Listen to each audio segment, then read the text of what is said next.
Hello, everybody, and welcome to the Winecast. So this Winecast is going to be a little bit different than ones that I've done before. The idea for it came when a subscriber here on YouTube, who's also a follower on Instagram, reached out to me because he's pursuing a certification as a sommelier in India, and he asked for some advice on flashcards. And I thought this might be a good opportunity to talk just a little bit about certifications and studying for them effectively. So I thought I would throw together a little bit of a cast on that. The easiest way to approach this is to do it as kind of a question and answer format. So let's try it that way. And the first question we should start with is, should you pursue a certification to begin with? And the answer for that is that it depends entirely on you and what your needs are. If you're in the industry, you may work for a distributor or a wine store or an organization that requires you to certify. Because they want their employees to have a baseline of wine knowledge or practical experience. You may pursue it on your own because it really never hurts you to have a certification. Or you may pursue one for personal reasons, or you may not pursue one at all. The wine world is filled with people who have remarkable finesse with wine, tremendous theoretical knowledge, and lots of experience, are great tasters, but don't have a single certification to their name. So I pursued my first certification for personal rather than professional reasons. Like a lot of people, I began drinking wine before I really knew much about it, and over time I realized that my lack of wine knowledge was actually keeping me from trying new things, from experimenting in a more effective and intentional way, and really from just getting a full experience or full enjoyment out of wine. So I wanted a certification that would provide me with some basic knowledge that would empower me to be able to make the best decisions about how I was going to experience wine. If you decide to pursue a certification, which one should you pursue? Well, there are a lot of different certifications available, but what they all have in common is a core of theoretical knowledge about wine that they want to impart to you. In addition, some of these certifications have a tasting practicum, and in the case of certifications related to becoming a sommelier, a service practicum, where you're guided by an instructor through the nuts and bolts of either tasting or serving wine. So what you pursue will have a great deal to do with what you want to take out of this certification, or what you need to take out professionally, perhaps, from this certification. In my case, for example, I went with one that was completely theory-driven. So I pursued a certified specialist of wine from the Society of Wine Educators. And what was great about this for me was, at the time, I didn't have the option of scheduling time for a regular weekly course. So I didn't have the option of pursuing a practicum in either tasting or in service.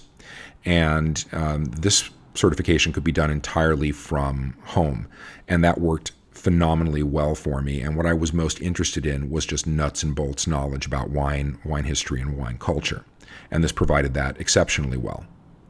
So how did I study for it? Well, I can only speak to how I studied for this particular certification. But because all of them are united by the theoretical component, which this one had, there should be something in here that you'll be able to get out of it.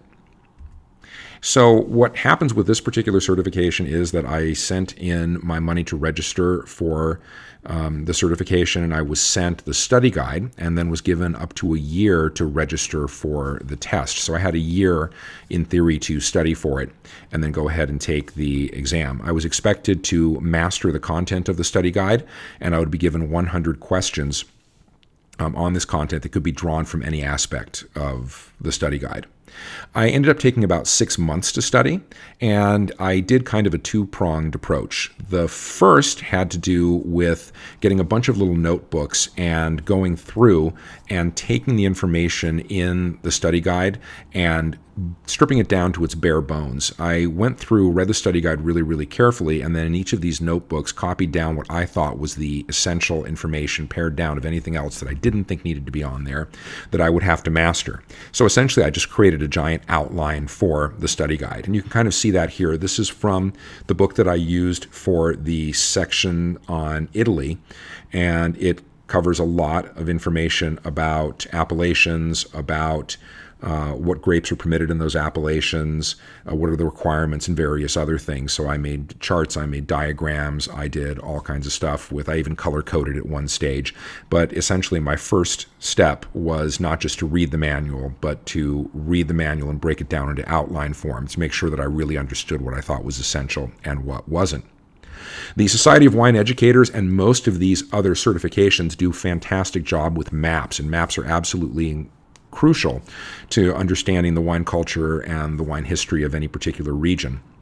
So the fun part for me here was I traced out a bunch of the maps that were in the study guide, and I color-coded them, and I drew in the boundaries for the regions, and then I worked on those. This was really great because after making outline after outline after outline of a pretty dense study guide, I was thrilled to actually get the chance to work on a map, and I even bought a set of color pencils, and I got to run with that and do some color. It was very therapeutic to actually sort of sit and color these maps and kind of work them out, and I learned a lot by doing them. I really got to understand where it is that that wine comes from in a specific region rather than just, say, France.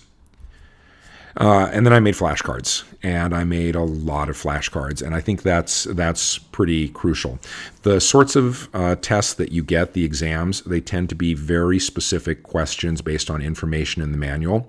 So I went through the notebooks that I had made where I felt that I had really pared down what the manual had to say to its bare bones, and then tried to guess what kind of questions I would ask based on the information in the notebooks.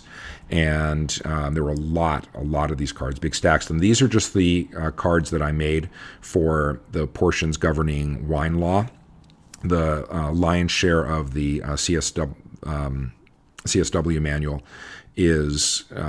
has to do with the wine laws of different wine regions and very specific questions about them. So I just made cards on those. So for example, one card might say, what does GU stand for? What does it mean? This was from Germany. It stands for Geschützte Ursprungsbezeichnung and a protected origin designation, and that corresponds to the PDO in the European Union. And I should have counted sometimes, but it's in excess of 1,000 flashcards like this, usually with multiple questions on them. And I went through them, and I went through them on my own time whenever I could. I always took a stack with me anywhere I went. When I had a few minutes of downtime, I pulled them out. And I was really fortunate to have and am really fortunate to have a terrific partner who really supported me in this. So when I just couldn't stand to look at another flashcard, he would take them and he would quiz me. If we were driving and I was driving someplace and I was driving, he would quiz me while I was driving. And that was absolutely fantastic. So the real secret to doing these certifications and studying for them is to make sure that you have a partner who will support you or at least put up with you, because you're going to be all wine all the time while you're studying. I also, to go back to the maps, which were not quite as crucial as the flashcards, but almost as crucial, I found a bunch of outlines for countries online, and I printed them out, and I printed them out for every wine region that I could find an outline for, which is pretty much all of them. So I have ones for Australia, New Zealand, California, Oregon, Washington, France, Spain, Italy, Germany, you name it. I've got them all. And then I, from memory, would draw in the wine regions that I had traced out into my notebooks. So they're all of Italy's 20 wine regions. And that was a great way of just making sure that I understood where things went. And that was fantastic, because at the end of this, if someone mentioned that a wine was from Calabria or from Puglia, I had a really clear idea of where in Italy that was. And that's something that's stuck with me. So I found that to be tremendously valuable. Right. Did I do anything else while I was studying? Yes, I read like crazy. I read about wine every opportunity that I got. I bought every book that I possibly could afford to buy on wine, reference works, those you don't sit so much and read through, but lots of interesting things. I read things online. There's some fantastic sites online. Wineanorak.com by Jamie Good has some fantastic information about technical sides of wine science. Wineeconomist.com by Mike Veseth out of Puget Sound University is also really fantastic. I learned a lot about the industry that way, and that really reinforced a lot of the things that I was studying in the study guide. Taste. The one that I chose did not have a tasting practicum, and so I had to supplement that wherever possible. I'm fortunate to live in Washington State, where I do have opportunities to go taste and have people who are in the industry here that were able to support me in developing my palate. And it was a great way to be learning about a particular wine from a particular wine region, and then to get the opportunity to taste that and really cement in my mind what it tastes like based on what I had read about it. And there are lots of other resources too. Go to the App Store and search wine quiz, wine education, and you'll come up with a bunch of things. There's some resources on YouTube. There are lots of different things out there that can really support your wine education and do them. Like I said, it's all wine all the time while studying for certification. A quick warning about things like that: as fun as they are, they won't necessarily prepare you directly for the test. Nothing replaces actually studying the study guide, because that's what you're going to get tested on. And if there's ever a discrepancy between something you read about or saw or learned about and the study guide, it's the study guide that trumps everything. So nothing replaces working your way through the study guide and getting information from there. These things are a nice add-on, and they can kind of keep wine on the brain. But again, nothing replaces the study guide. One thing that I did find tremendously valuable, though, was hanging out in wine shops, which is a thing you should be doing all the time. But this was great because when I was studying a particular section or region in the wine world, I would go and hang out in that section in a wine shop. And that was a great opportunity to pull out a bottle. So if I was studying the Loire, I could pull out different bottles from the Loire and ask myself, okay, what grapes should be in this? What's going on? Where is this particular region located? What's this likely to taste like? And that was tremendously helpful, really, in terms of cementing and constantly keeping stuff reviewed for me. And of course, you get to hang around in wine shops. How did it go? It went great, actually. I put in about 6 months of study, had wine on the brain all the time, supported tremendously by my partner, doing lots of flashcards, doing lots of maps every chance that I got, hanging out in wine stores and reading. And I took the test. I needed 70 out of 100 to pass, and I got a 96, which I was really, really happy and proud about. And there's the sick little pin that I got for my efforts. But pin aside, I pursued this because I wanted to learn more about wine and feel more comfortable with wine, and that's exactly what I got out of it. So I am now way more comfortable going into a wine shop and answering my own questions or finding out the answers to my own questions and making decisions about what I want to try next. And I'm a much more adventurous wine drinker than I was before I started this. And I really appreciate that the most about pursuing a certification. Would I do it again? Yes, I absolutely would do it again. And in fact, I am doing it again. I'm currently pursuing the French Wine Scholar certification through the Wine Scholar Guild.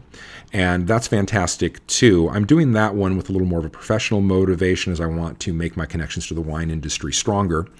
And you really don't generally injure yourself to have a certification to your name. And this is a great one because it's a very in-depth treatment of French wine, which I also love. But even more than professional reasons, what's really motivating me is just learning more about wine, because I'm a huge believer in the idea that the more you learn about wine, the better you'll be able to have the experience of wine.